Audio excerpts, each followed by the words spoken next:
നമസ്കാരം. ദക്ഷിണകാശിയായ കൊട്ടിയൂരിലെ 2025 വൈശാഖ മഹോത്സവം ഏതാനും ദിവസങ്ങൾക്കുള്ളിൽ ആരംഭിക്കുകയായി. കണ്ണൂർ ജില്ലയുടെ കിഴക്ക് വയനാട് ജില്ലയോട് ചേർന്നാണ് കൊട്ടിയൂർ. വളവട്ടണം പുഴയുടെ കൈവഴിയായ ബാവലിപ്പുഴ കൊട്ടിയൂരിനെ രണ്ടായി മുറിക്കുന്നു. പുഴയുടെ തെക്കു ഭാഗത്താണ് ഇക്കരെ കൊട്ടിയൂർ ക്ഷേത്രം. ഇവിടെ സ്ഥിരം ക്ഷേത്രമുണ്ട്. വടക്കു ഭാഗത്താണ് അക്കരെ കൊട്ടിയൂർ ക്ഷേത്രം. വൈശാഖ ഉത്സവം നടക്കുന്ന അക്കരെ കൊട്ടിയൂരിൽ ഉത്സവകാലത്തേക്ക് മാത്രമായി ക്ഷേത്രം കെട്ടിയുണ്ടാക്കും. ഉത്സവകാലത്ത് ഇക്കരെ കൊട്ടിയൂർ ക്ഷേത്രത്തിൽ പൂജകൾ ഉണ്ടാവില്ല. ദക്ഷയാഗം നടന്ന സ്ഥലമാണ് കൊട്ടിയൂർ എന്നാണ് വിശ്വാസം. പരമശിവനെ സതി വിവാഹം ചെയ്തതിൽ ഇഷ്ടപ്പെടാത്ത സതിയുടെ പിതാവ് ദക്ഷൻ 14 ലോകത്തെ ശിവനൊഴികെ എല്ലാവരെയും ക്ഷണിച്ചു യാഗം നടത്തി. ക്ഷണിച്ചില്ലെങ്കിലും സതി യാഗം കാണാൻ പോയി. അവിടെ വെച്ച് പരമശിവനെ ദക്ഷൻ അവഹേളിച്ചതിൽ ദുഃഖിതയായ സതീദേവി യാഗാഗ്നിയിൽ ചാടി ജീവനൊടുക്കി. കൈലാസത്തിലിരുന്ന പരമശിവൻ ഇതറിഞ്ഞ് കോപാകുലനായി ജട പറിച്ചെടുത്ത് നിലത്തടിച്ചു. അതിൽ നിന്നും വീരഭദ്രൻ ജനിച്ചു. വീരഭദ്രൻ യാഗശാലയിൽ ചെന്ന് ദക്ഷൻ്റെ താടി പറിച്ചെറിഞ്ഞു, ശിരസ്സറുത്തു. ശിവൻ താണ്ഡവ നൃത്തമാടി. ദേവന്മാരും ഋഷിമാരും ബ്രഹ്മവിഷ്ണുമാരും ശിവനെ സമീപിച്ച് ശാന്തനാക്കി. ദക്ഷൻ്റെ തല അതിനിടയിൽ ചിതറിപ്പോയതിനാൽ ആടിൻ്റെ തല ചേർത്ത് ശിവൻ ദക്ഷനെ പുനർജീവിപ്പിച്ചു. യാഗം പൂർത്തിയാക്കി. പിന്നീട് ആ പ്രദേശം വനമായി മാറി. പ്രകൃതിയോട് വളരെ ചേർന്നു നിൽക്കുന്ന ഒരു ഉത്സവമാണ് കൊട്ടിയൂരിലേത്. ഒരുപാട് ജാതിക്കാർക്ക് ആചാരപരമായി ചടങ്ങുകൾ ഉള്ള ഒരു ഉത്സവമാണിത്. വനവാസികൾ തൊട്ട് നമ്പൂതിരിമാർ വരെയുള്ള അവകാശികൾ ഇവിടെ അണിചേരും. ഉത്സവം നടത്താൻ ചുമതലക്കാരായ വിവിധ സമുദായക്കാർ ഒരേ സ്ഥലത്താണ് താമസിക്കുന്നത്. ക്ഷേത്രത്തിൽ പ്രദക്ഷിണം വയ്ക്കുന്നത് വെള്ളത്തിലൂടെ നടന്നാണ്. ബ്രാഹ്മണ സ്ത്രീകൾക്ക് കൊട്ടിയൂരിൽ പ്രവേശനമില്ല. കൂടാതെ രാജകുമാരന്മാർക്കും ഇവിടെ പ്രവേശനമില്ല.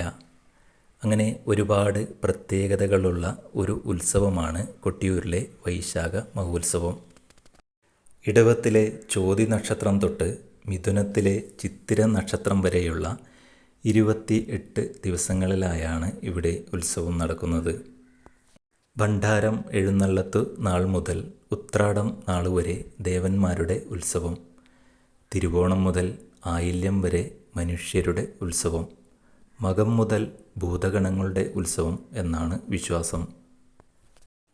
മേടമാസം വിശാഖം നാളിൽ ഉത്സവത്തെക്കുറിച്ച് ആലോചിക്കുന്നതിന് ഇക്കരെ കൊട്ടിയൂരിൽ പ്രാക്കൂഴം കൂടും. കൂടാതെ കൊട്ടിയൂരിൽ നിന്ന് 13 കിലോമീറ്റർ അകലെയുള്ള മണത്തണയിലെ ശ്രീ പോർക്കലി ക്ഷേത്രത്തിന് അടുത്തുള്ള ആയില്യർക്കാവിലും ആലോചന നടക്കും. 28 ദിവസം നീളുന്ന വൈശാഖ ഉത്സവം തീരുമ്പോൾ പൂജകൾ മുഴുവനാകരുതെന്നാണ് ദൈവിക വിധി. ഉത്സവം തുടങ്ങുന്നത് കഴിഞ്ഞ കൊല്ലം മുഴുവനാകാതിരുന്ന പൂജകൾ പൂർത്തിയാക്കിക്കൊണ്ടാണ്. ഇടവത്തിലെ ചോതിനാളിൽ നടക്കുന്ന നെയ്യാട്ടത്തോടെയാണ് ഉത്സവം ആരംഭിക്കുന്നത്.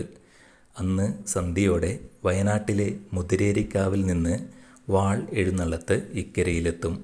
സംഹാര രുദ്രനായ വീരഭദ്രൻ ദക്ഷൻ്റെ ശിരസ്സറുത്ത ശേഷം ചുഴറ്റിയെറിഞ്ഞ വാൾ ചെന്നു വീണ സ്ഥലമാണ് മുതിരേരി എന്നാണ് വിശ്വാസം. ഈ വർഷം കൊട്ടിയൂർ ഉത്സവത്തിലെ പ്രധാന ചടങ്ങുകൾ ഏതൊക്കെ ദിവസങ്ങളിലാണെന്ന് നമുക്ക് നോക്കാം.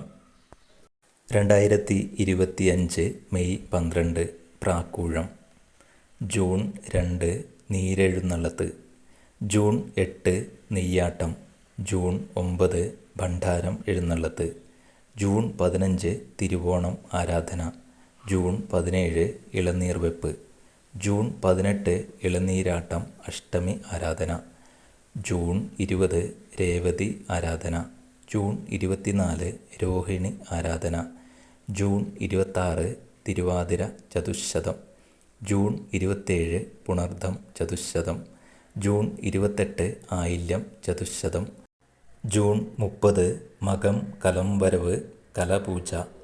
ജൂലൈ 3 അത്തം ചതുശ്ശതം വാളാട്ടം കലശപൂജ. ജൂലൈ 4 തൃക്കലശാട്ട്. ഈ വർഷത്തെ കൊട്ടിയൂർ ഉത്സവം 2025 ജൂൺ 8 മുതൽ ജൂലൈ 4 വരെയാണ്. ഉത്സവത്തിൻ്റെ ആദ്യ ദിവസങ്ങളിൽ സ്ത്രീകൾക്ക് അക്കരെ കൊട്ടിയൂരിലേക്ക് പ്രവേശനമുണ്ടായിരിക്കില്ല. ഇക്കരെ കൊട്ടിയൂരിൽ പ്രവേശനം എപ്പോഴും ഉണ്ടാകും. ജൂൺ 9 അർദ്ധരാത്രിയിൽ ഭണ്ഡാരം എഴുന്നള്ളത്ത് അക്കരെ കൊട്ടിയൂരിൽ എത്തിയതിന് ശേഷം മാത്രമേ സ്ത്രീകൾക്ക് അക്കരെ കൊട്ടിയൂരിലേക്ക് പ്രവേശനമുണ്ടായിരിക്കുകയുള്ളൂ.